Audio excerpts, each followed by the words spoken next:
അമ്മ മാറിക്കൊണ്ടിരിക്കുക.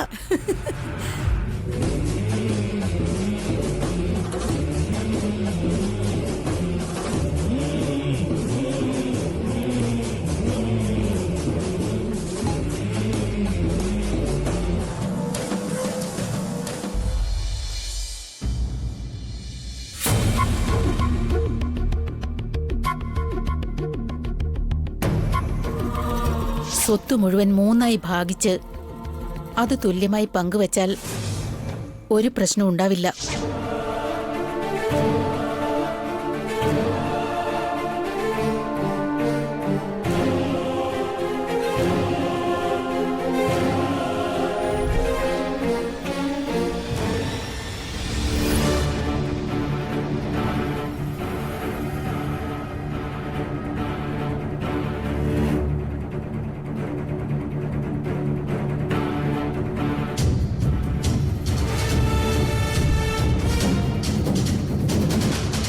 സുന്ദര, താൻ എന്തായി ആലോചിക്കുന്നത്? ഒന്നുമില്ല ഏട്ടാ. കുങ്കുമപ്പൂ കലർത്തിയ പാല ബെഡ്റൂമിൽ താൻ മറന്നു വെച്ചിട്ടാ വന്നേ. ദാ കുടിക്ക. ഉണ്ണിയെപ്പോലെ നമുക്ക് ജനിക്കുന്ന കുട്ടി നല്ല വെളുത്ത് തുടുത്തിരിക്കണം. ഉണ്ണിയെപ്പോലെ തന്നെ നല്ല ബുദ്ധിശാലിയായിരിക്കണം. നമ്മളോട് നല്ല സ്നേഹവും ഉണ്ടാവണം. കുടിക്ക.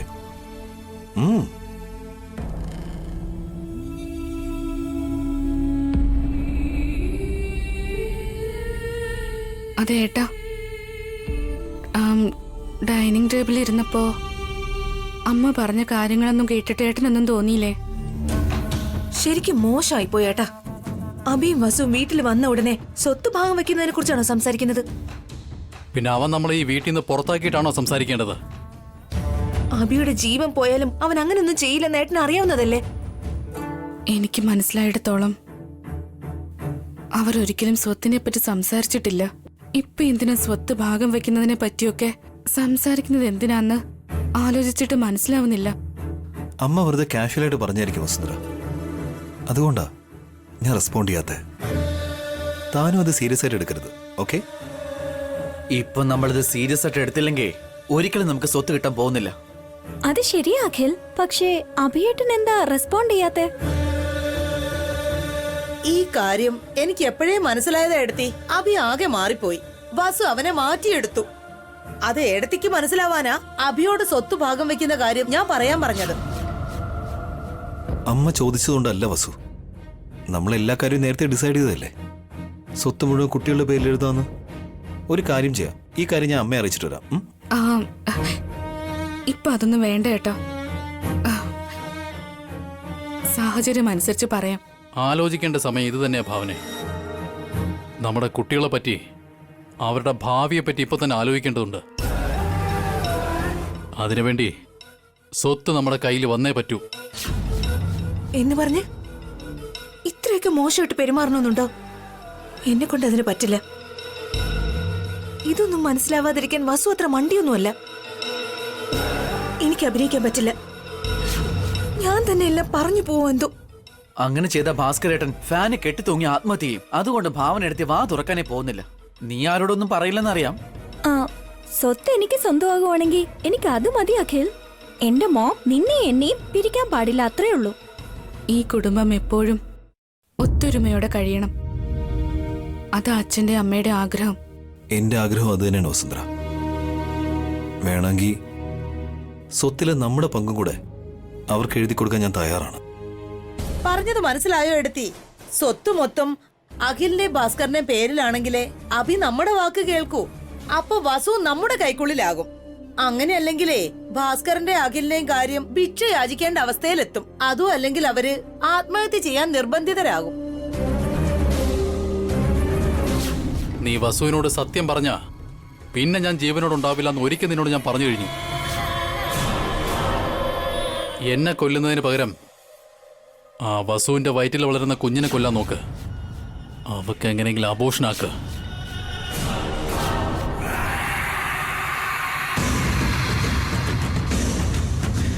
വസു എടുത്തേക്ക് അബോഷൻ ആവുകയാണെന്നുണ്ടെങ്കിൽ നിന്റെ വയറ്റ് വളരുന്ന എന്റെ കുഞ്ഞ് ഈ വീടിനും സ്വത്തിനും മുഴുവൻ അവകാശമാവുമല്ലോ.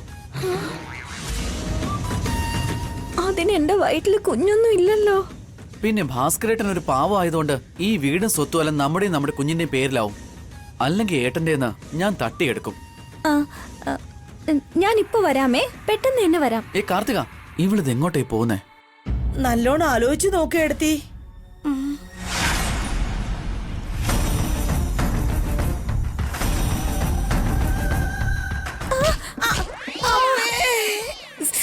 അമ്മേ, ഇത്ര ടെൻഷൻ അടിച്ച് നീ എങ്ങോട്ട് പോവാ? എന്റെ വയറ്റിൽ ഇല്ലാത്ത കുഞ്ഞിനെ പറ്റി അഖിൽ ഓവറായിട്ട് ഇമാജിൻ ചെയ്യുവോ? അവകാശി അതും ഇതും എന്നൊക്കെ പറഞ്ഞ് സ്വപ്നം കണ്ടോണ്ടിരിക്കുകയാണ്. അവൻ സത്യം അറിയുമ്പോ എന്നെ കൊന്നുകളയും. അത്രക്ക് എന്തിനാടി ആലോചിച്ച് കൂട്ടുന്നേ? നമുക്ക് ഞാൻ കുഞ്ഞിനെ കൊന്നുകളയാം. ആ, ഇല്ലാത്ത കുഞ്ഞിനെ എങ്ങനെ ആന്റി കൊല്ലുന്നത്?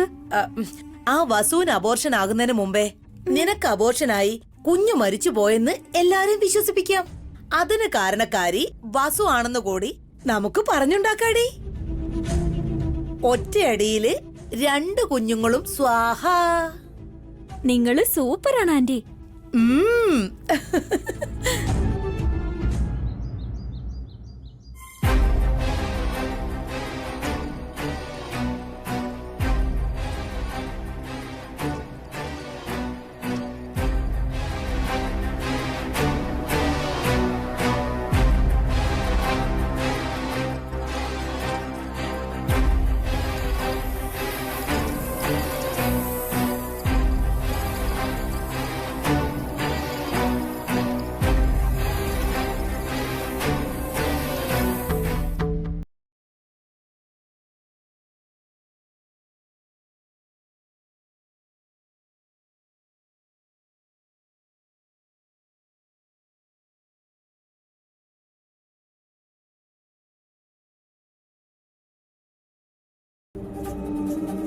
വസുന്ധര,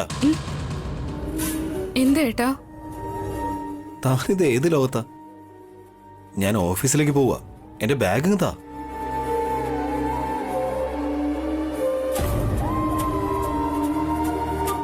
ഏട്ടന് ഇന്ന് ഓഫീസിലേക്ക് പോകണോ?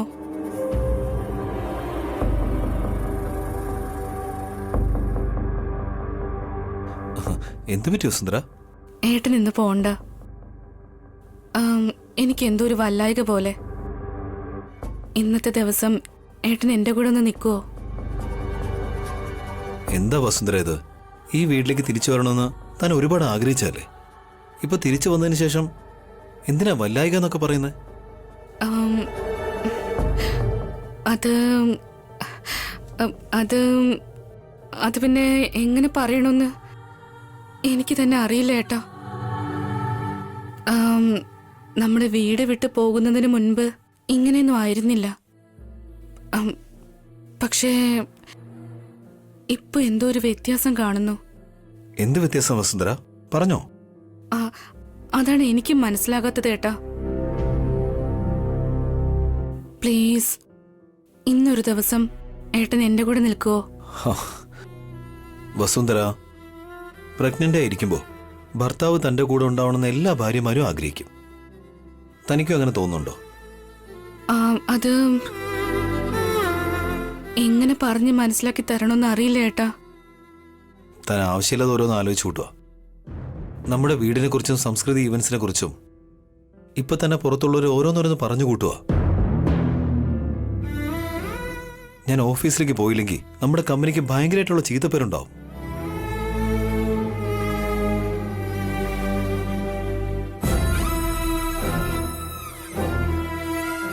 ഈ വീട് മാത്രമല്ല, ഓഫീസിന്റെ കാര്യങ്ങൾ നോക്കുന്നതും എന്റെ ഉത്തരവാദിത്വമാണ്.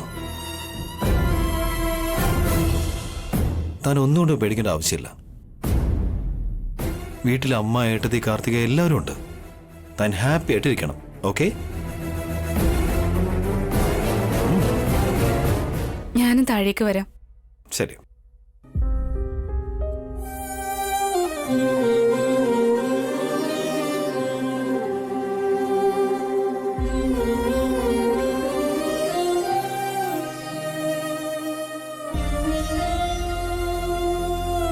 ഹായ് ഉണ്ണി. ഹായ് അച്ഛാ, ഓഫീസിൽ പോകാൻ ഇറങ്ങിയതാ? അതെ Unni. Have a good day Unni. Vasundhara bag എടുക്ക. ബായ് അച്ഛാ.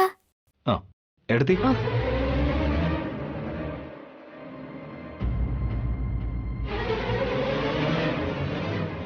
എന്താ ബേ? ഏട്ടത്തി വസുന്ധരയോട് സംസാരിക്കുന്നില്ല എന്ന് ഈ സൈഡിൽ നിന്നൊരു പരാതി കിട്ടിയിട്ടുണ്ട്. അവൾക്ക് നല്ല പേടിയുണ്ടെന്ന്.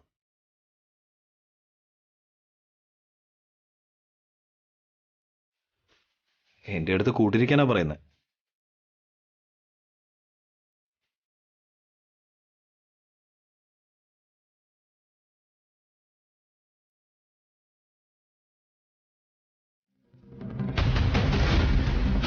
എന്റെ ഏട്ടത്തെയും അമ്മയൊക്കെ ഉള്ളപ്പോൾ ഒന്നും കൊണ്ട് പേടിക്കണമെന്നാണ് ഞാൻ പറഞ്ഞിരിക്കുന്നത്. അതുകൊണ്ട് വസുന്ധര ഒന്ന് ശ്രദ്ധിച്ചോണം ഏട്ടത്തി.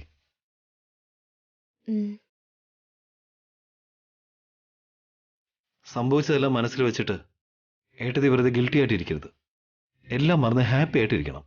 ആ ശരി, എന്നാ ഞാൻ ഓഫീസിൽ പോയിട്ട് വരാം. ബൈ ഉണ്ണി. ബായ് അച്ഛാ. ബൈ വസുന്ധര.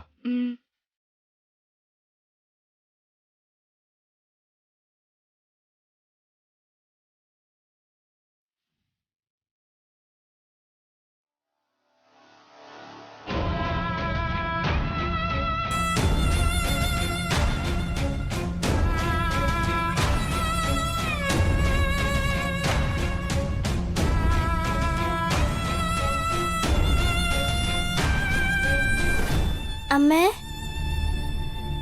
എന്റെ ലഞ്ച് ബോക്സ്. സ്കൂളിൽ പോകാൻ ടൈമായി.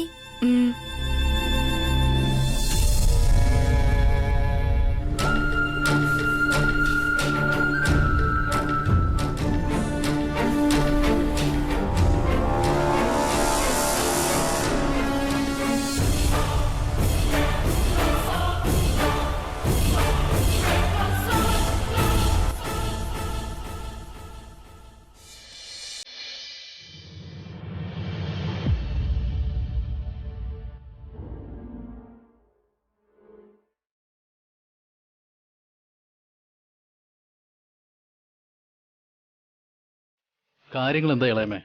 അമ്മ എന്താ പറയുന്നേ? ഞാൻ പറയേണ്ടതൊക്കെ പറഞ്ഞിട്ടുണ്ടടാ. എല്ലാം കേട്ടിട്ട് നിന്റെ അമ്മ അവിടെ ഇല്ല ഇവിടെ ഇല്ലാണ്ട് പിടിതരുന്നില്ല. ആന്റി, എന്നുവെച്ചാ അമ്മ നമ്മുടെ സൈഡോ അതോ വസുവേട്ടത്തിയുടെ സൈഡോ? അതാടി എനിക്ക് ഇപ്പോഴും മനസ്സിലാവാത്തത്. വാ തുറന്ന് എന്തെങ്കിലും പറഞ്ഞിട്ട് വേണ്ടേ? അമ്മ നമ്മുടെ സൈഡിലാണെങ്കിലേ നമുക്ക് എന്തെങ്കിലും ചെയ്യാൻ പറ്റൂ. അമ്മ അബിയുടെ സൈഡിലാണെങ്കിൽ നമ്മൾ എന്ത് ചെയ്താലും നമുക്ക് തന്നെ അത് റിവേഴ്സ് ആയിട്ട് വരും. എന്ത് ചെയ്തിട്ടായാലും അമ്മയെ നമ്മുടെ സൈഡിലേക്ക് ആക്കിയേ പറ്റൂ. അതിനെന്ത് വേണമെങ്കിലും ചെയ്യണം. അമ്മ ഒരിക്കലും അവരുടെ സൈഡാവാൻ പാടില്ല. ചെയ്യാനുള്ളതൊക്കെ നമ്മൾ ചെയ്തു. ഇനിയിപ്പ ഇതിന്റെ മോൾ എന്താ ചെയ്യണ്ടേ? നിങ്ങൾ ഫ്രണ്ട്സ് ആണെന്ന് പറഞ്ഞ് 4-5 ആളെ കൂട്ടിക്കൊണ്ടുവന്ന നാടകവും കളിച്ചു. അവരെ പോലെ നിങ്ങളും സ്വത്ത് കിട്ടിയില്ലെങ്കിൽ ആത്മഹത്യ ചെയ്യേണ്ടി വരുമെന്നും പറഞ്ഞ് ഭയപ്പെടുത്തുകയും ചെയ്തു. ഈ സമയം കൊണ്ട് നിങ്ങളുടെ അമ്മ മാറേണ്ടതാണ്. പക്ഷെ ഒരു മാറ്റവും കാണുന്നില്ലല്ലോ. എന്തൊക്കെയായാലും വളർത്തിയ സ്നേഹം കാണുമല്ലോ ആന്റി. ഇത്രയും നാളും അഭിയേട്ടനോട് അമ്മയ്ക്കുള്ള അത്ര വലിയ വിശ്വാസം അത്ര എളുപ്പത്തിൽ ഇല്ലാണ്ടാകുമോ? ഇല്ലാതാക്കിയേ പറ്റൂ കാർത്തിക. അമ്മയ്ക്ക് അവനോടുള്ള വിശ്വാസം നഷ്ടപ്പെട്ട് വെറുപ്പ് തോന്നണം, ദേഷ്യം ഉണ്ടാവണം. എന്നാ മാത്രമേ അമ്മ നമ്മുടെ സൈഡിലാവൂ. അതത്ര എളുപ്പമൊന്നും അല്ലെങ്കിൽ. അമ്മയ്ക്ക് അബിയോടുള്ള വിശ്വാസം നഷ്ടപ്പെടണമെന്നുണ്ടെങ്കിൽ അതിനൊരു ശക്തമായ റീസൺ വേണം. ഇതിലും വലുതായിട്ട് എന്തെങ്കിലും ചെയ്തേ പറ്റൂ. അതിനുവേണ്ടി ഞാനൊരു ഐഡിയ സെറ്റാക്കിയിട്ടുണ്ട്. നമുക്കൊരു കാര്യം ചെയ്യാം.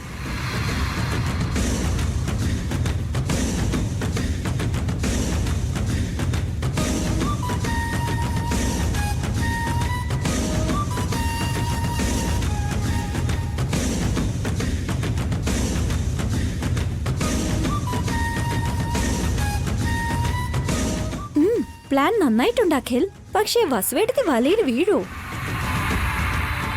എനിക്കും അത് തന്നെയാണെങ്കിൽ സംശയം. മാത്രമല്ല അവളെ സഹായിക്കാനായിട്ട് ഭാവനയുണ്ട്. ഒരു സംശയവും വരാത്ത രീതിയിൽ നമ്മളെ കൊണ്ട് ഇത് ചെയ്യാൻ പറ്റുമോ? ഏട്ടത്തിന്റെ കാര്യം ഞാൻ നോക്കിക്കോളാം.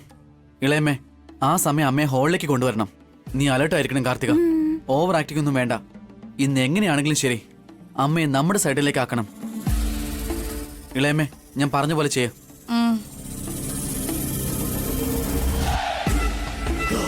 നമുക്ക് പോയാലോ ഏട്ടാ? കാർത്തിക വന്നേ. അമ്മ എന്താ ഇത്ര സമയം എടുക്കുന്നേ? ലേറ്റ് ആയി, വേഗം കൊണ്ടുവാ. ദാ വരുന്നുണ്ണി.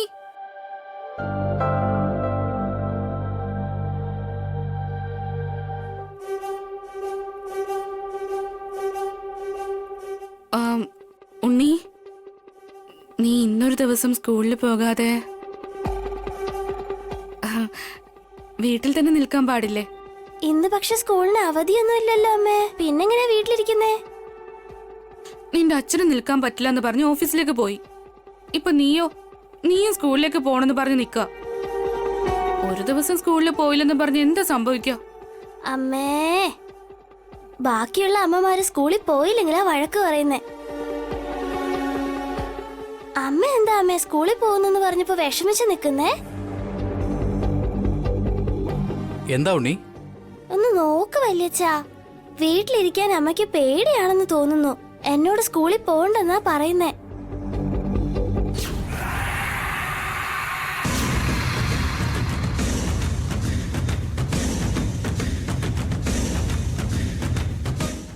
എന്തിനാ മോളെ പേടിക്കുന്നേ? ഇത് നമ്മുടെ വീടല്ലേ, ഞങ്ങൾ എല്ലാരും ഉണ്ടല്ലോ ഇവിടെ. ഓ, ഭാവനയെടുത്ത് ശരിക്കും സംസാരിക്കാത്തത് കൊണ്ട് വസുവേട്ടത്തിക്ക് വിഷമമാണെന്ന് തോന്നുന്നു എനിക്ക്. അങ്ങനെയാണോ എടുത്തി? ഇപ്പൊ എന്താ വേണ്ടേ? ഭാവന എടുത്തി എടുത്തോട് ചിരിച്ചോണ്ട് സംസാരിക്കണം, അത്രയല്ലേ ഉള്ളൂ?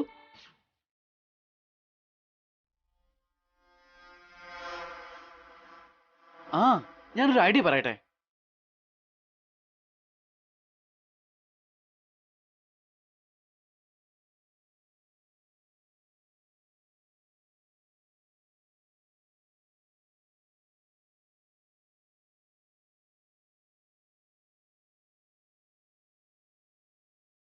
ഓക്കെ ആണോ?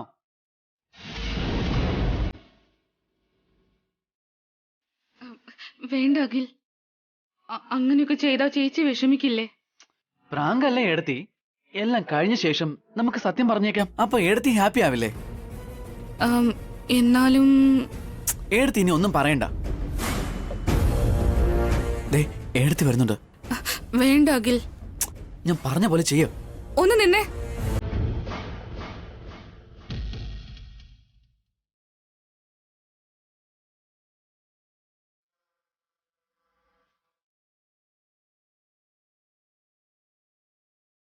ചേച്ചി എന്നെ പറ്റി എന്താ വിചാരിച്ചു വെച്ചിരിക്കുന്നെ? എന്നെ കണ്ട മൈൻഡ് ചെയ്യില്ലല്ലേ?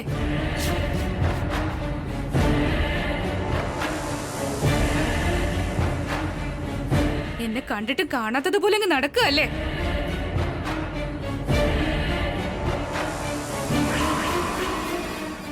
എഴുതി എടുത്തി, എന്താ അവിടെ ഒരു ബഹളം? വസു ആരെയോ വിളിച്ച് വഴക്ക് പറയുന്നതാ. വാ പോയി നോക്കാം. വേണ്ട എടുത്തി, നമുക്ക് ഇവിടെ നിന്ന് നോക്കിയാലോ?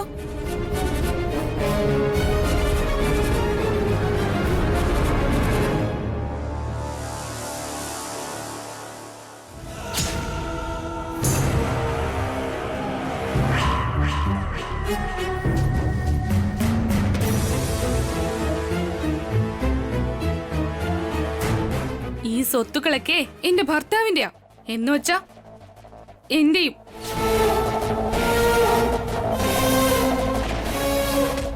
അപ്പൊ പിന്നെ എന്നെ നിങ്ങൾ ബഹുമാനിക്കേണ്ടതല്ലേ? ഞാൻ എന്ത് പറഞ്ഞാലും നിങ്ങൾ അത് അനുസരിക്കണം. എന്റെ മുന്നിൽ അടക്കവും ഒതുക്കത്തോടെ നിൽക്കണം. പറഞ്ഞത് മനസ്സിലായോ?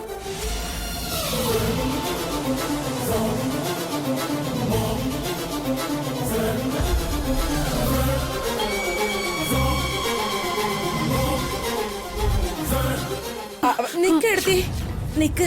അവൾ എന്താ പറയാൻ പോകുന്നതെന്ന് നമുക്ക് കേക്കാം. അല്ല ഭാസ്കരേട്ടാ, എന്താ ഇത്?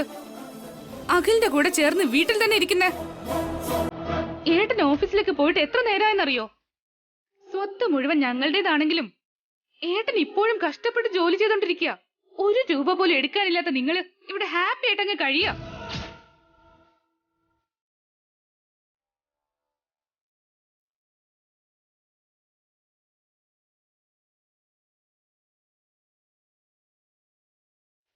ഇവിടെ മടി പിടിച്ചിരിക്കുന്നത് എനിക്ക് അത്ര ഇഷ്ടപ്പെടുന്നില്ല. അയ്യോ മരമണ്ടി വസു, ഇവര് വിരിച്ച വലയിൽ നീ വീണല്ലോ. ഇതൊക്കെ സത്യമാണെന്ന് അമ്മ വിശ്വസിക്കുമോ എന്തോ. എന്താ ഇത് കാർത്തികേ? പണമുള്ള വീട്ടിൽ നിന്ന് വന്നതിന്റെ അഹങ്കാരമാണോ നിനക്ക്? നിനക്ക് ഞാൻ ജോലി ചെയ്തു തരണമല്ലേ? ഇന്ന് തൊട്ട് നീ തന്നെ എനിക്ക് എല്ലാ ജോലിയും ചെയ്തു തരണം.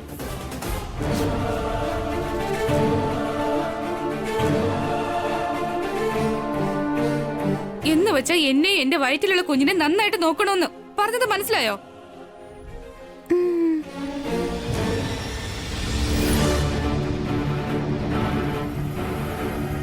അങ്ങനെ ചെയ്തില്ലെങ്കിലേ എല്ലാവരെയും കഴുത്തിന് പിടിച്ച് പുറത്തേക്ക് എറിയും ഞാൻ.